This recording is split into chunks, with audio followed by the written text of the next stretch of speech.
welcome to The Upgrade. You look fantastic today, by the way. I'm Seymour, the founder, president, and inventor at MAGFAST. Got an awesome guest for you today. Awesome, that is, if you love money. We'll meet him in just a moment. Before that, just a reminder that we've got the secret word coming up in just a few minutes. That'll be 3 chances to win in our monthly $1,000 draw. A whole bunch of great electronics of your choice, and some MAGFAST goodies as well. Also, below me, we got subscribe and like. If you'd like us on Facebook, if you haven't already, please smash and subscribe to YouTube. Follow us on Twitter and connect on LinkedIn. All right, I'm really excited about today's guest. Eric Cox is a key cornerstone member of the Netcapital team. He's one of their executives. He's also known as their West Coast Supremo. Can we bring him into the room, please? Round of applause for Mr. Eric Cox from Netcapital. Thank you so much for having me, Seymour. You're welcome. Thanks for finding the time. And in the setup there, I didn't remind folks that Netcapital are the unbelievable team who made it possible for us to do our first ever investment round in, I guess it was the second half of November of last year. And I just want to, before we do anything else, Eric, I just want to a hand on my heart, say thank you. Your whole team was unbelievable. And we're really, it's I find in business too often it's really hard to find sort of kind of perfect partners to work on things, and you guys were that. And all right, with all of that said, for folks who don't know, can you tell us a little bit about Netcapital? What exactly is it that you guys do? Yeah, it would be my pleasure. And I'd like to say also, you've been a fantastic issuer. It's been a pleasure working with the entire MAGFAST team. So it is reciprocal. For those who are unfamiliar, Netcapital is a registered funding portal. We're headquartered in Boston. I do run our West Coast offices, and we basically make it as easy as possible for entrepreneurs to raise capital online and for investors to invest in these early stage companies online. We work with all sorts of private companies, from the first round, like Seymour mentioned, all the way to later rounds. We do like to work with high tech, high growth, as well as what you call typical lifestyle companies that are less technical. So we really kind of run the gambit from really early high tech, high growth to later stage institutional, brick and mortar, whatever private companies need capital. We're here to help. Fantastic. And right at the beginning of that, you said it's a registered funding portal. Let's just break down that simple phrase for everybody. So registered, I think, means you're doing this under the guidance, the auspices, within the rules of the Securities and Exchange Commission. Is that right? That's exactly right. Yeah, Netcapital Funding Portal is a member of FINRA. We're regulated by the SEC. We engage with them and are audited regularly.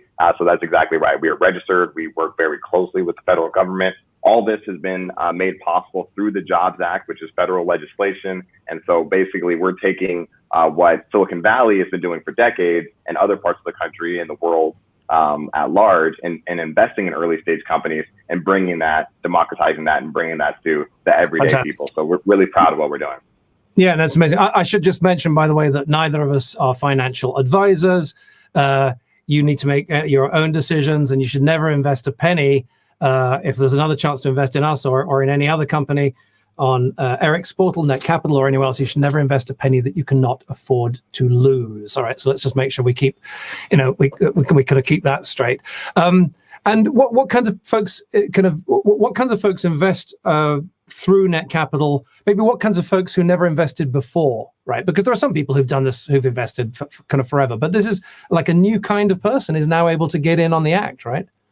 That's right. That's right. Before the Jobs Act was passed, investment in this type of asset class, which Seymour points out rightfully, is a highly risky asset class. So do make your investment decisions thoughtfully.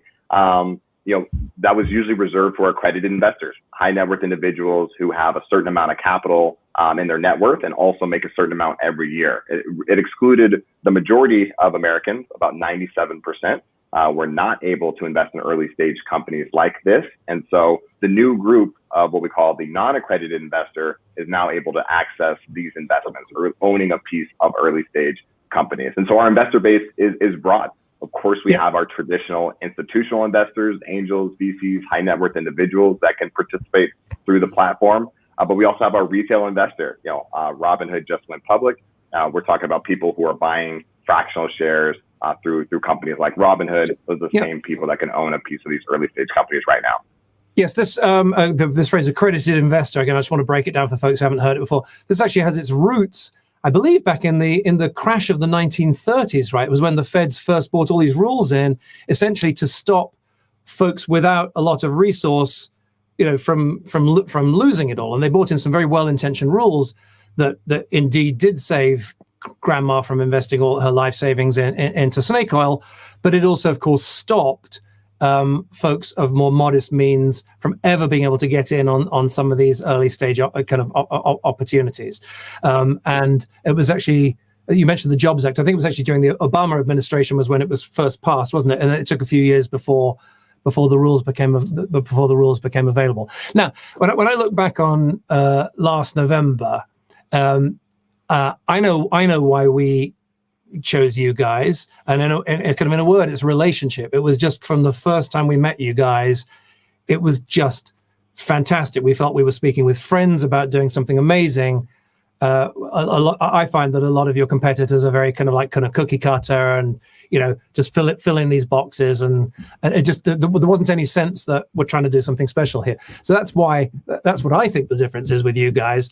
But how do you characterize the kind of the Netcapital difference in the marketplace?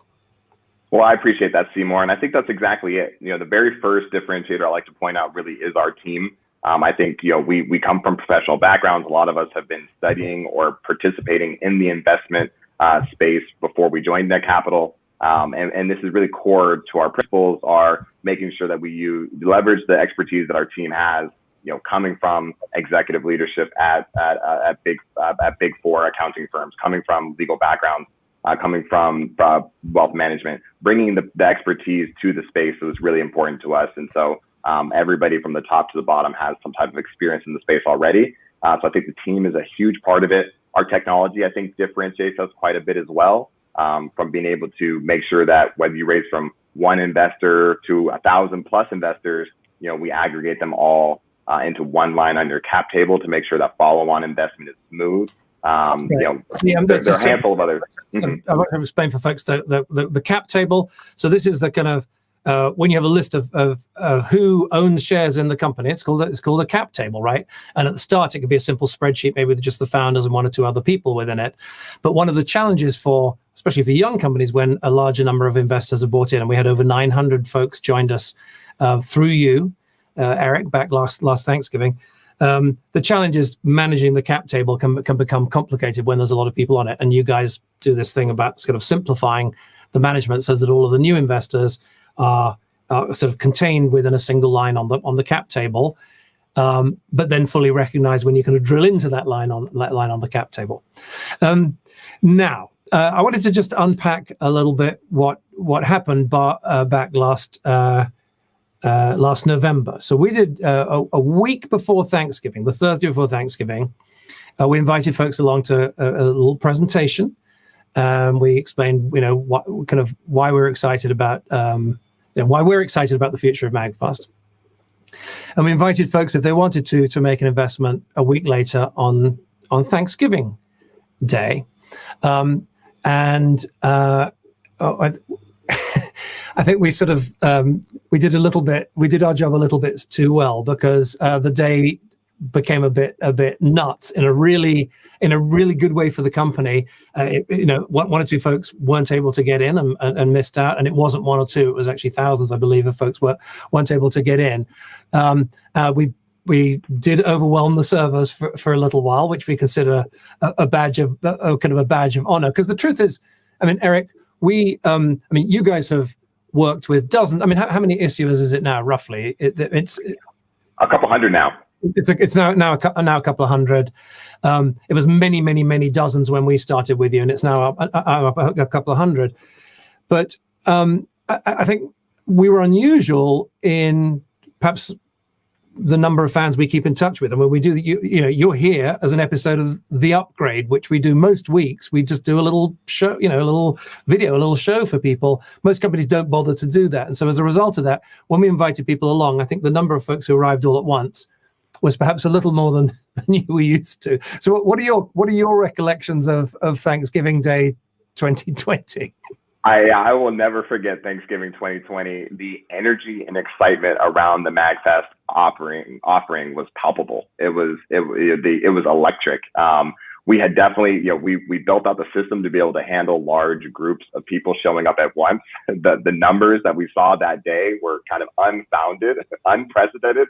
We have since upgraded everything to be able to allow for these types of events, and we've done other events comfortably and confidently can continue to do those. But at the time, it was unrepresentative to see that type of engagement. So I remember thinking when you first told us about opening the offering on Thanksgiving, the first thought was, wow, that's a cool thought. Giving thanks back to your team, the people that supported you early, the community that you've built, really letting them come in a real tangible way. I thought that was beautiful, but I was also concerned that there would be fewer people showing up because it was, a federal holiday. Those concerns were abated immediately. All right. Well, I think, like I said, I absolutely don't want us to be in the kind of the role of advising. We cannot do that. But just to give folks an idea, I mean, I always say to folks, go over to Netcapital, get an account. It's free. It's just like your name and email, right? I think the basic level is like almost nothing to just get started, and then you can go around and have a look. And if you see a company there that's doing something that you love, most of these offers start at $100, right? Yeah, we like to. I see that more often than anything else. Yeah.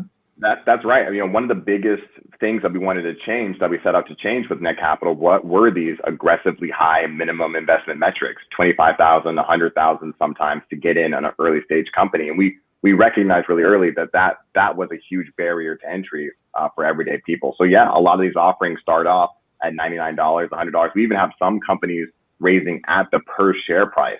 In the dollars and in the single digit metrics. So there really are opportunities for everybody to get involved after you've researched and decided to do so. Just to repeat, if you can't make rent, this is not for you. But if you have a little bit of money that maybe you've whittled away in Vegas, or you were going to spend on on a vacation that didn't happen because of COVID or something, it could be. And the thing is, if nothing else, it's fun and you're learning. If you keep the numbers small and appropriate, you're in there and you're learning and you're hearing about these companies and starting to see. I think it's very, very exciting. And the broader picture, and we think Netcapital do it. The kind of the first amongst equals. They're the best of the bunch. But what the industry overall is doing, I think, is having very profound changes on how young companies can get started. And the truth of the matter, as I've been saying for a while now, is MAGFAST started with the incredible support of Preorder customers, right? And we're now bringing in investment. The traditional thing that companies would do is, excuse me for a second, traditional thing companies would do would be they'd get a bunch of investment early. They'd go to, I don't know, high net worth individuals or whatever and say, hey, we've got this idea for, a new this, a new that, a new charges. You persuade some investors to put up some money. And then there'd be this period when you discover, whether you could build this great new idea. And then having built it, you'd then discover whether or not anybody wanted to buy it. And Netcapital, the advent of crowdfunding in general for pre-orders and so on, has actually allowed that to be swapped in a really interesting way, that actually some pre-order customers can allow the thing to be developed. You still need the investment capital. This is still a business. If this business is going to grow in the way that we believe that is possible, it's going to still need investment capital. But it's very interesting because some of the risks for investors are lowered because the first investment comes later. The risk structure actually moves around in quite interesting ways, and not onto the early customers. But that's a topic for another day. All right. And if you wouldn't mind, Seymour, if I could add one more thought to that piece was, what I love the pre-order campaign that you're able to do and that many companies are doing, but a lot of that capital, has to go towards fulfilling those orders. And one of the things I think that's special about equity crowdfunding, buying a piece of the company and getting the capital in exchange for that, is you really have more versatility for the use of proceeds. Marketing, research and development, et cetera, doesn't have to go directly into the product. But I'll follow your lead from here. No, sure. I mean, it's one of my dearest friends who's an advisor to us. He says, look, there's two ways of managing money, and you should do both. All right. One is the endless spreadsheets, everything in detail, the projections, this, that, and the other, everything down to the fine line, the graphs, and this, that, and the other. The other is the back of an envelope, kind of feeling into it, and you need to do both, and they're sort of they're kind of equally valuable. Because if you're just doing the spreadsheets and not the back of the envelope, you're missing often just like the picture, the instinct, the feeling of the business. So we work hard to do both. What a pleasure, Eric. It's the first time you and I have had an extended chance to hang out, and I just loved absolutely every second of it. So you guys have beefed up all of the tech. It's not inconceivable that we might want to go out to do another race. And would you, if we were to ask, would you allow us back on your platform again? Oh, it would be an honor. It would be an honor and a privilege, Seymour. We would love to have you come back and raise more capital with Netcapital and allow the people that participated before to add to their position. And like you said, the thousands that unfortunately the raise went so quickly, sold out on that Thanksgiving day. There's so many people that were eager to get in, and people to have another bite of the apple. It would be a privilege. Yeah, I mean, we were oversubscribed within, by the time the servers weren't overwhelmed, we were oversubscribed. So, all right. Well, listen, when we have something to announce, you'll hear it here first, the upgrade.